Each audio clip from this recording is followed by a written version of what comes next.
You're listening to the GDPR Weekly Show with your host, Keith Budden. Welcome to episode 69 of the GDPR Weekly Show, and this week we have new listeners from London, Manchester, Birmingham, Newcastle-upon-Tyne, Gloucester, Derby, Northampton, Peterborough, Guildford, Paisley, Stoke-on-Trent, Cardiff, Chelmsford, Sheffield, Portsmouth, Southampton, Colchester, Winchester, Ipswich, Blackburn, Leeds, Milton Keynes, Reading, Swansea and Farnborough from Hampshire. That's all in the UK. In Ireland, we have new listeners this week from Dublin, County Wicklow, County Wexford and County Kerry. In France, we have new listeners from Paris, Marseille and Nice. In Zurich, we have new listeners in Ticino, Geneva and Basel. In Barcelona, in Spain. In new listeners in the Netherlands, in Amsterdam, The Hague and Utrecht. In Germany, we have new listeners in Düsseldorf, Cologne and Bonn. In Denmark, new listeners in Copenhagen. In Sweden, new listeners in Stein. In Norway, new listeners in Oslo. In Finland, new listeners in Helsinki. New listeners in Warsaw in Poland. In Vilnius in Lithuania. In Minsk in Belarus. In Vienna in Austria. In Venice and Milan in Italy. In Belgrade in Serbia. In Moscow, Russia. In Ankara in Turkey. In Tel Aviv in Israel. In Kinshasa, in the Democratic Republic of the Congo. It's our first ever listeners in the Democratic Republic of the Congo, so a big welcome to you. In Karnataka, in India. In Bangkok, in Thailand. In Shanghai, in China. In Tokyo, in Japan. In Australia, we have new listeners this week in Melbourne and Sydney. In Brazil, we have new listeners in Sao Paulo and Rio de Janeiro. In Colombia, we have new listeners in Santander. And then in the USA, we have new listeners this week in Pasto, Dallas, San Francisco, Fort Worth, Salt Lake City, Rochester, San Diego, Raleigh, Washington DC, Denver, Miami, Tucson, Los Angeles, Boston, Atlanta, Minneapolis, Seattle and Lafayette. So, good to see a whole range of listeners right around the world, new listeners. And so, welcome to you. And of course, a big shout out to all my regular listeners who I know listen again all over the world. And it's great to have so many of you along every week listening to the show and catching up on the latest news in the world of GDPR. I really welcome your feedback on the show. So if you have any ideas for articles or new items you'd like to see or people you'd like me to interview, or perhaps you'd even like to have me interview you yourself for the show, I'm more than happy to do that. Do please drop me a line to podcast@ensurety.co.uk. That's ensurety.co.uk. And I do really welcome all of your feedback, and I read every single piece of feedback you send into the show. And unfortunately, I don't have time to reply to each of them individually, but wherever possible, we do look to incorporate your suggestions into future episodes of the GDPR Weekly Show. So please do keep your feedback coming. And just a reminder that we only have another 2 episodes now of the GDPR Weekly Show before Christmas, and then we'll be having a Christmas break, but there'll be more about that later in the show. So, in a few moments, I'll be telling you what's coming up in this week's episode of the GDPR Weekly Show. Check us out on Facebook. So, coming up in this week's episode of the GDPR Weekly Show, we have news of a data breach affecting people with a postal vote in the South East Dorset area, so the area around Bournemouth, Poole and Christchurch. We then have news of a data breach by British American Tobacco. We then take a look at the implications of GDPR in cases of international arbitration.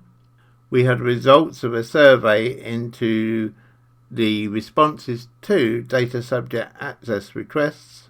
We have an article on Brazil and a look at how Brazil is so near and yet so far in its implementation of a GDPR equivalent law, which would really put Brazil in first place in South America if it were to be implemented.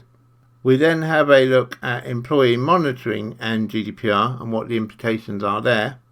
And finally, we have news that the EU Privacy Directive may, rather than becoming legislation in 2020, actually just die by the wayside.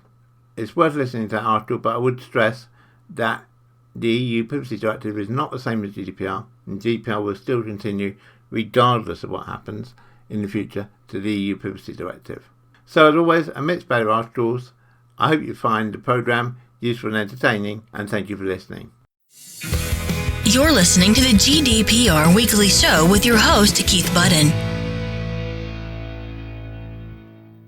We're into the final week of the 2019 general election campaign here in the UK, and this week personal data of thousands of users across South East Dorset has been mistakenly sent to the wrong address due to a blunder with the delivery of postal votes. In several cases, multiple voting papers were delivered to one address by the printer contracted by Bournemouth, Christchurch and Poole Council.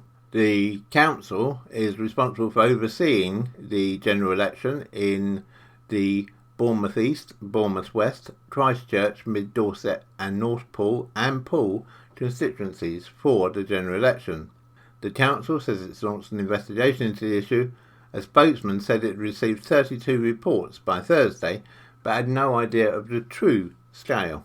A source who asked not to be identified said that between 4,000 and 6,000 people may have been affected. So you can see there's a big gap there between what's been officially acknowledged, in terms of 32 people, and the potential for it to be up to 6,000 people, which doubtless is why the ICO is taking a keen interest in this event. The council, for its part, has recognised that it is a huge and very serious data protection breach. They explained that postal votes are often requested by people who know they're going to be away over the election, and that this is one of the most important elections we've had in most people's lifetimes, and some of these people may now not be able to take part. They said the council had been urged to make the issue public yesterday, but had tried to keep it under wraps. A council spokesman said that they'd been planning not to go public with this until all the postal ballots had been sent out. They went on to say that with 55,000 registered postal votes in the Bournemouth, Christchurch and Poole Council area, there's always the potential for issues to arise, especially when dealing with a snap election, they said. They went on to say that in this case it appears a handful of postal voting statement packs sent out enclosed not only the individuals' forms, but their forms belonging to other voters. The council's view is that the numbers appear small, and as these have been reported, they are formally recorded and a member of staff personally sent out to collect the forms, put them in the required envelopes and re-deliver to the correct recipient. They went on to say that the council had already launched an investigation with their printing supplier into how this has happened and apologised to anyone who's been affected. We would also like to reassure that due to the high number of fail-safe checks and measures in place with the postal voting system, we are confident that the risk of anyone casting more than one vote is fully mitigated, the council went on to say. Errors were also made on some of the ballot papers which had birth years prefixed with 20 on forms delivered to people born before the turn of the century. The council also blamed its printers for delays issuing postal ballots ahead of the local elections back in May. As we said earlier, the ICO is investigating the issue, and because it involves voting, it's also been referred to the Electoral Commission, and a spokesman for the Electoral Commission said it was aware of the issue and was working with the council to understand how the error had occurred. Now, we want to try and put this into some context, because even if it is 6,000 people, there are, as the council correctly points out, quite a number of checks into making sure that the voting paper has been returned by the person it was meant to be sent to. So the danger for electoral fraud here is very low. However, in terms of GDPR, of course, there has been quite an issue here. I think it's fair to say that voting papers and presence on the electoral roll are something which the ICO is correctly looking into. And if we have any update on this story in the next few weeks, we will of course bring it to you here on the GDPR Weekly Show. You're listening to the GDPR Weekly Show with your host, Keith Budden. The second data breach this week relates to a Romanian web platform owned by the international tobacco company, British American Tobacco, who have one of their main UK offices in Woking in Surrey. And the web platform has suffered a data breach and a ransomware attack. The data breach was discovered on an unsecured Elasticsearch server located in Ireland, which involves close to 352 gigabytes of data. In addition, it was found that the hackers had already got to the data and that the server also contained a README file with a ransom request, in which a hacker or group of hackers threaten to delete the data from the server if their demands aren't met. The hackers are demanding a Bitcoin payment in exchange for the data. We've been unable to make contact with a spokesperson for British American Tobacco to discover quite how much the ransom demand is or was for. The web platform is part of a British American Tobacco Romania promotional campaign targeting adult smokers. British American Tobacco is one of the world's largest manufacturers of tobacco and nicotine products. Through the platform, Romanian residents can win tickets to parties and events featuring well-known local and international performers. Romanian law prohibits most kinds of tobacco advertising. However, the Romanian law does permit certain types of promotional campaigns and event sponsorships, providing those events exclusively target existing smokers over the age of 18. The data breach involves sensitive personal data of users, such as full name, email, phone number, date of birth, gender, the IP address, and the cigarette and tobacco product preferences of that person. It's understood that the database remained open and unsecured for more than 2 months. It's believed that the data breach started on September the 22nd, and the database was finally closed on November the 27th. We've not been able to get much information at all from British American Tobacco about this data breach, but we will be following up with them and bring you an update in future episodes of the GDPR Weekly Show. One issue, of course, will be which ICO decides to investigate this, because it's one of these, it's an interesting multinational scenarios where the people affected are in Romania, the database itself was held on a server in Ireland, and yet British American Tobacco are a company registered in the UK. So we wait and see what happens there. But as I say, when we do have any updates, we will of course bring them to you in a future episode of the GDPR Weekly Show. You're listening to the GDPR Weekly Show with your host, Keith Budden. The International Congress and Convention Association, the ICCA, and the International Bar Association, the IBA, have established a joint task force on data protection in international arbitration proceedings. The task force will develop guidance for arbitration professionals with regard to data protection in arbitration proceedings. This guidance, which it expects to be able to publish for comment later this year or in early 2020, aims to provide practical guidance on the potential impact of data protection principles. In particular, it will recommend how information evidence subject to GDPR is to be handled in international arbitration proceedings. The task force has arisen because of the overriding international impact of GDPR. In international arbitration proceedings, information and evidence are gathered and transferred to the opposing party, their legal counsel, arbitrators, and professional third parties, which may of course be across different jurisdictions. Because such evidence or information may be subject to GDPR, a careful review at the onset of arbitration is required to determine whether electronically stored information can be transferred and produced to other parties.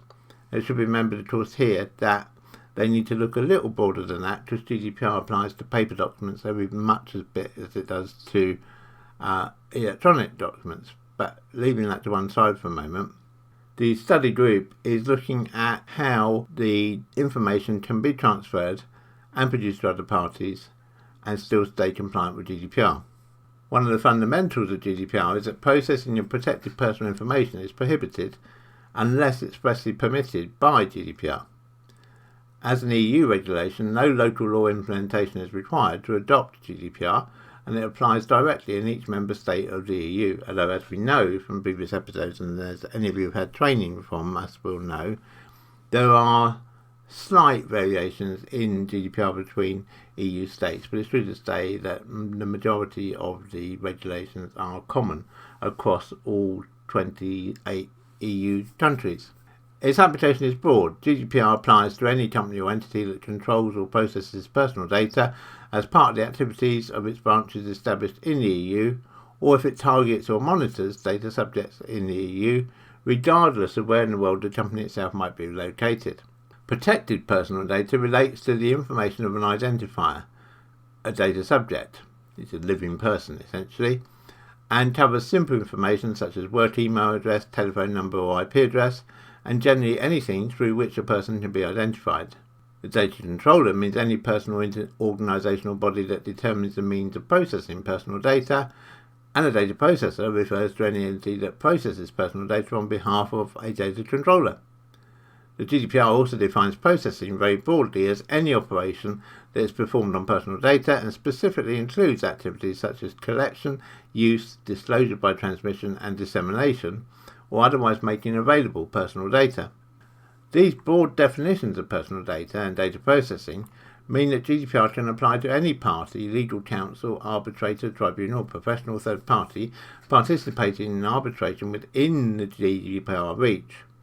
Personal data processing during an arbitration includes review of information or evidence by which an individual is identified or is identifiable, even if the personal data is contained in a business-related document. Now, there are exemptions under GDPR, of course, which allow sharing of personal information under specified circumstances. These include, amongst other things, the explicit and well-informed consent of the data subject or data subjects, and importantly, the necessity to process personal data for the performance of a contract, or to comply with a legal obligation, or for the purpose of a legitimate interest. Interestingly, while document production in international arbitration would appear at first glance to fall into the category compliance with legal obligation, the exemption only explicitly covers legal obligations created by member state law such as a court order, not ones created by an arbitration tribunal order. Whether in fact data processing and sharing in international arbitration falls within this exemption is still a matter of debate in the legal profession. Nonetheless, the general understanding is that disclosure obligations in arbitration proceedings satisfy at least the last exemption provided for in GDPR, i.e. the processing is necessary for the purposes of legitimate interest pursued by the data controller. How these exemptions would be interpreted for purposes of ensuring the integrity of evidence deliberation in an international arbitration would need to be carefully monitored. It certainly will require a careful balance between the data subject's interests and the interest of maintaining a robust evidence process in an international arbitration proceeding. As it currently stands, the data controllers and processors, i.e. the legal parties themselves, their counsel, arbitrator, tribunal or experts, are required to ensure appropriate technical and organisational measures are in place to safeguard handling of personal data. This means that every arbitration participant has to consider at the outset of an arbitration whether or not GDPR applies to use of personal data, and if so, what rules apply. Practitioners should be aware that the GDPR may be relevant to their arbitration regardless of where the parties are and the arbitration is seated, if there's any involvement at all of people or organisations in Europe. So we'll be keeping a watch on the progress of this working group, and once we have any conclusions from their discussions, we will of course bring it to you in a future edition of the GDPR Weekly Show.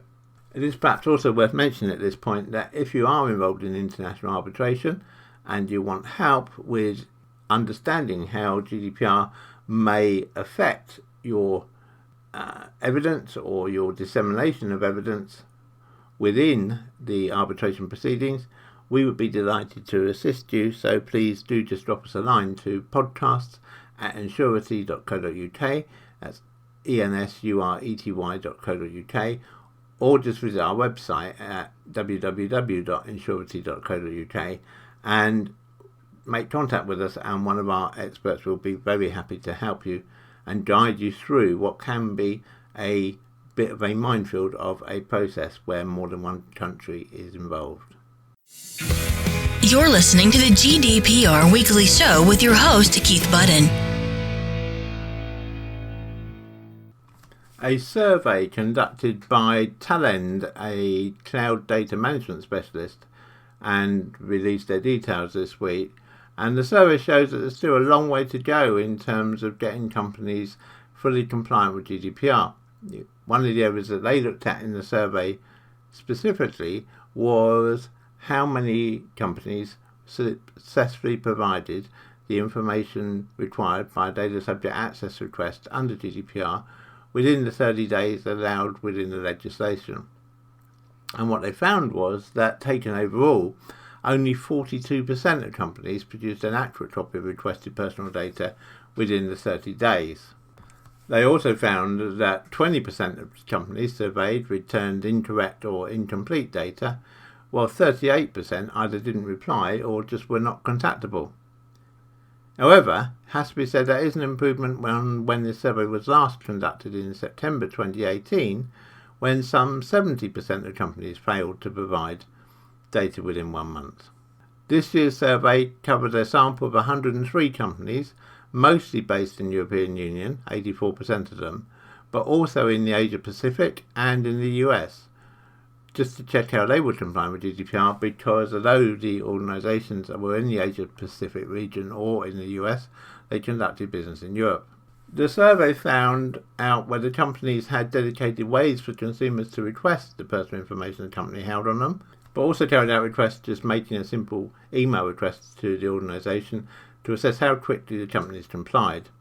It also determined whether the data could be directly accessed and reused by the individual to see whether the data supplied was meeting the data portability requirements of GDPR. Successful responses were gained from European organisations in just under 38% of cases, with incorrect data returned in 16.5% of cases. A quarter, 25% of the companies from which GDPR data was requested in Europe did not reply, and 5% were uncontactable. The Asia Pacific-based companies surveyed failed to successfully return data at all, while just under 4% of the companies contacted in the US did so. The most responsive sector surveyed was education, which had a 100% response rate, but only 50% of those responses produced accurate data. Financial services companies responded successfully in 47% of cases, but produced incorrect data on 26% of occasions and did not reply in 21%. Retail organisations successfully responded to 46% of requests, but supplied the wrong data on 21% of occasions. Retailers failed to reply in just under 1/3, 29% of all the requests. Transport, travel and hospitality companies with correct and timely responses did so in 45% of cases, and incorrect data was supplied in 10% of cases. Some 40% of requests to transport, travel and hospitality companies, however, resulted in no reply at all. The public sector was the least responsive, with no reply recorded in 43% of cases, while correct data was successfully returned 29% of the time. In 29% of the cases, public sector bodies were uncontactable. Media companies, telecommunication companies and utilities were nearly as bad, providing accurate data on only 32% of occasions, and in 26% of cases incorrect data was supplied, and in 37% of cases with telecommunication companies and utilities there was no reply at all. Jean-Michel Franco, Senior Director of Data Governance at Talend, said, "These new results show clearly that data subject access rights is still the Achilles heel of most organisations. To fully comply with GDPR, it's necessary to understand where the data is, how it's processed and by whom, as well as to ensure that the data is trusted. Organisations must do more to regain the trust of their data subjects and be aware of the risk they take, that they risk very significant fines and significant reputational damage in the event of non-compliance."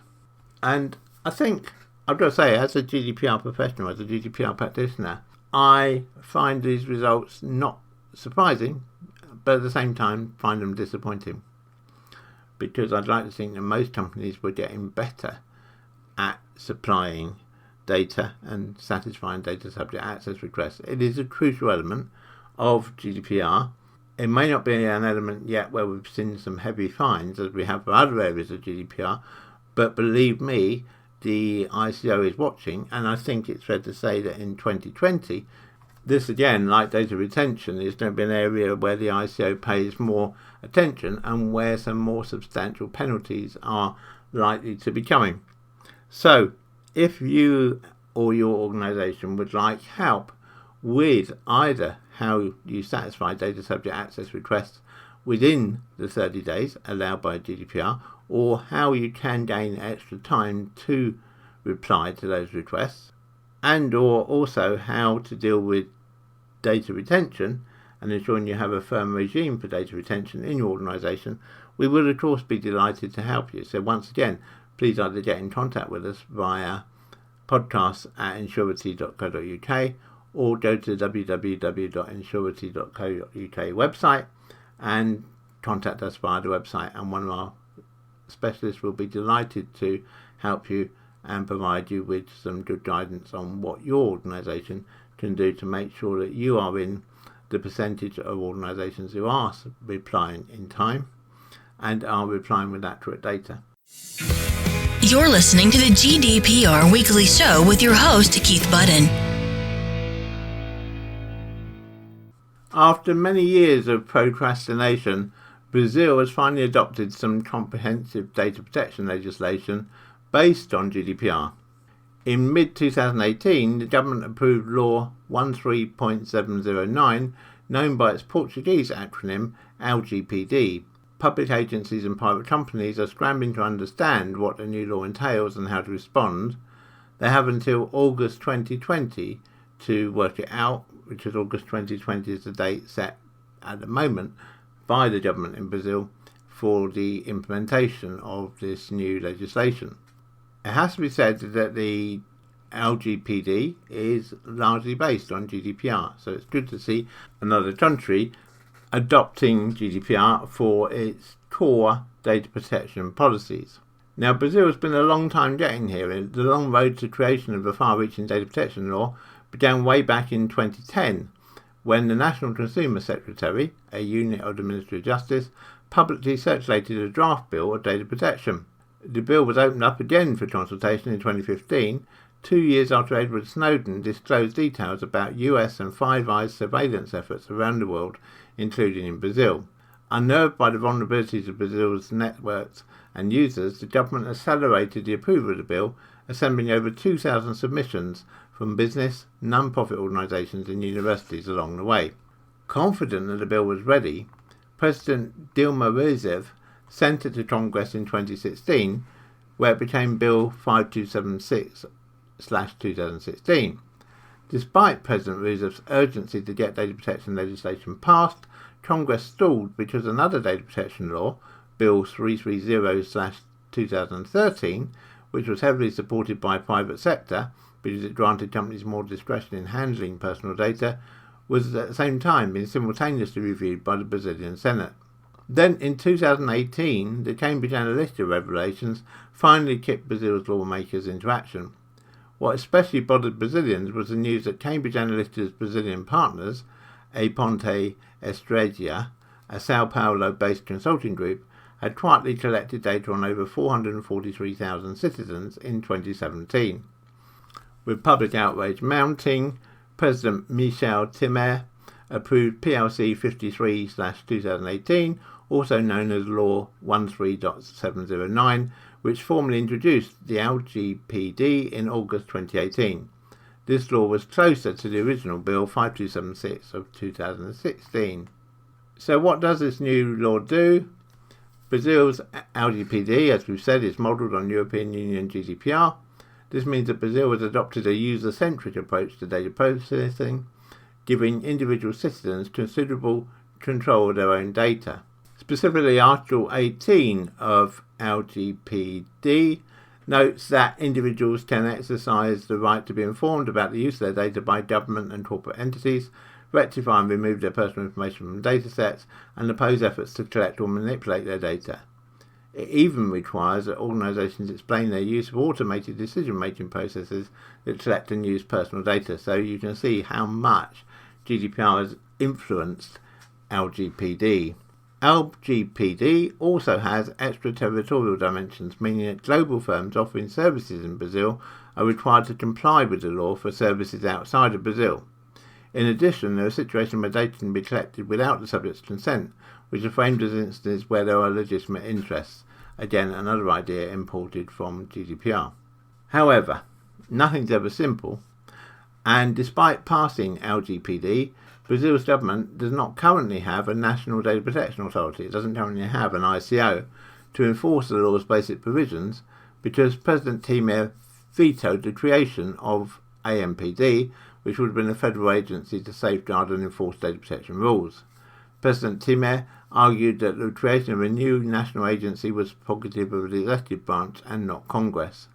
However, before leaving office, President Tamer introduced a partial solution to this problem in the form of Provisional Measure 869 of 2018, which has subsequently been converted to Law 13.853 in 2019, which created the rules to establish the AMPD. The law provides an interim agency with a temporary 2-year mandate, after which the federal government can decide whether or not to upgrade it to a permanent body. Since assuming office in 2019, however, President Jair Bolsonaro has already restricted the ability of the new agency to impose penalties on entities that violate LGPD. So there's still no sign of any federal ordinance to formally establish AMPD. In the absence of a permanent government organisation or ICO to implement the law, many private companies, public agencies and civic groups lack sufficient guidance to properly comply with LGPD, whilst most Brazilians have no idea how the country's data protection rules will be interpreted or enforced. Some members of the Brazilian Congress are currently discussing a new bill to postpone LGPD to August 2022. Others privately wonder if the bill should be voided altogether. This is a far cry from a year ago when Brazil was positioned to lead the way on data protection in South America. The truth now is that Brazil is falling behind. It's critical that this does not stall, but the implementation of AMPD is accelerated.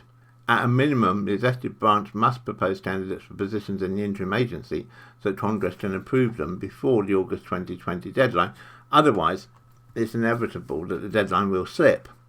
And I think it would be wrong if it slips to 2022, because I think Brazil has an opportunity here to really pick up some worldwide business by being ahead of the curve in the South American continent, and it would be a shame to see that lapse.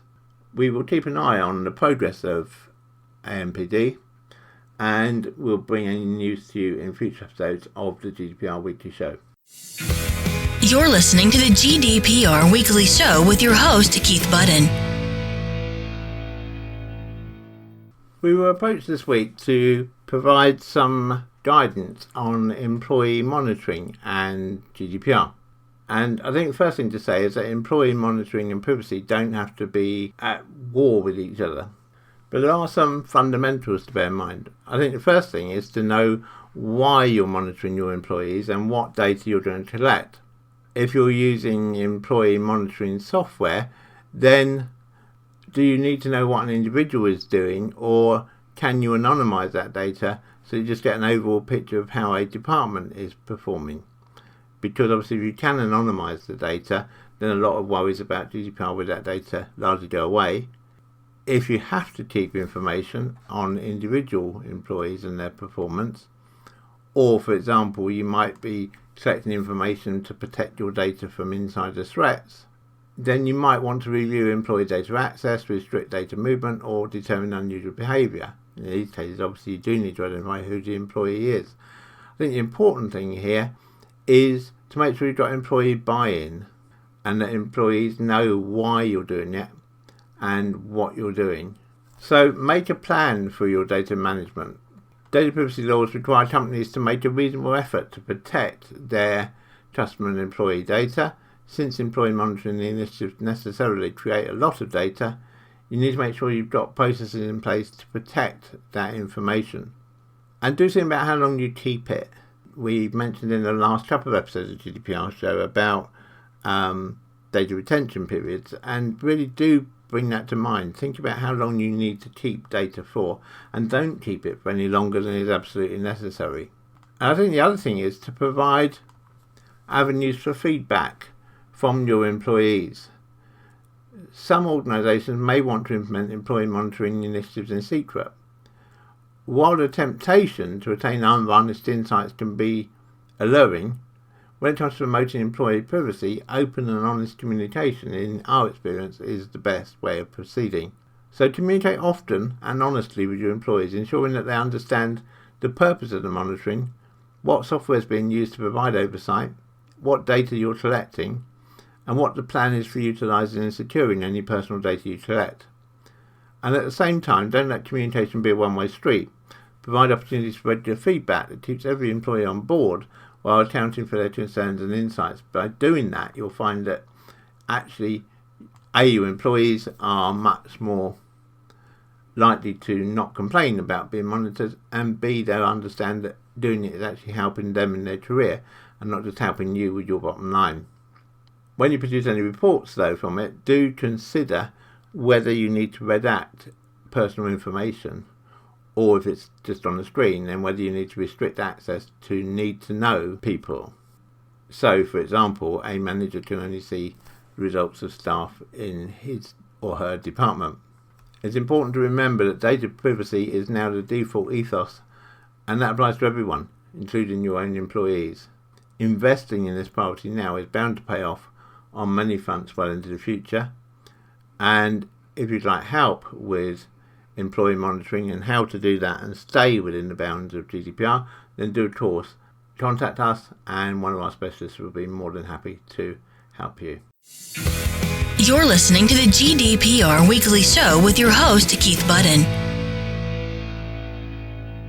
And finally this week, news that the EU Privacy Directive may never actually see the light of day, despite years of consultation around Europe and the view that the EU Privacy Directive fitted well alongside GDPR. And it should be stated that if e-privacy dies, that doesn't mean anything changes in GDPR, so don't worry, your GDPR implementation still needs to 100% carry on as it has been doing. But with regard to the e-privacy directive itself, there's a growing view amongst diplomats that the entire e-privacy area may be an area where regulation is too difficult, and that the e-privacy directive will be dropped as being too hard to fix. Now, we as GDPR practitioners have to say that we sincerely hope that doesn't happen. I think the e-privacy directive has many things which fit well alongside GDPR, but it is true that as time has gone on and more lobbying has taken place, particularly by significant large publishing companies within the EU, that the requirements of the e-privacy directive have been watered down and down to the point where in some ways perhaps it is becoming a case of if it ain't broke, don't fix it. Except it is broke in some places and it does need fixing. But there's just not the will there, I think it has to be said, amongst the legislators in the EU to actually push this through and get it actually finally to be a regulation, just like GDPR is. And to give you an example of how these lobbying groups are having an impact, in the most recent version of the e-privacy directive put together under the current Austrian presidency of the Council of the European Union, there's a new bad idea. It says, and I quote, "In some cases, the use of processing and storage capabilities of terminal equipment and the collection of information from end users' terminal equipment may also be necessary for providing the information society service requested by the end user, such as services required to safeguard freedom of expression and information, including for journalistic purposes, such as an online newspaper or other press publications that is wholly or mainly financed by advertising, provided that, in addition, the end user has been provided with clear, precise and user-friendly information about the purposes of cookies or similar techniques and has accepted such use." Which basically means that sites like the Daily Mail website could continue to plant hundreds of cookies on your PC or your Mac or whatever you're using to access the internet, and providing at some point you clicked on a bar at the bottom of the screen and said yes, then that was all fine. And that wasn't the original idea of the e-privacy directive. The idea was to really clamp down on that. But as I say, this is the way it's now been watered down. So we wait and see what happens as we move into 2020, and we will of course keep you updated on any movement with the proposed e-privacy regulation, whether it actually does become a regulation or whether it actually just gets quietly dropped by the wayside. But we'll keep you updated on that as we move forward into 2020 in upcoming episodes of the GDPR Weekly Show. You're listening to the GDPR Weekly Show with your host, Keith Budden. So that brings us to the end of this week's episode of the GDPR Weekly Show. I hope you found it useful. I hope you found it entertaining. Please do let me know. Let me have your feedback by sending an email to podcast@insurity.co.uk. You can find out more about us at Insurity at www.ensurety.co.uk. And I look forward to speaking to you again, same time, same place, next week. Have a good week, everybody, and remember to keep your data safe. Check us out on Facebook. The GDPR Weekly Show is an Insurety production. Follow us on Facebook at www.facebook.com/Insurety.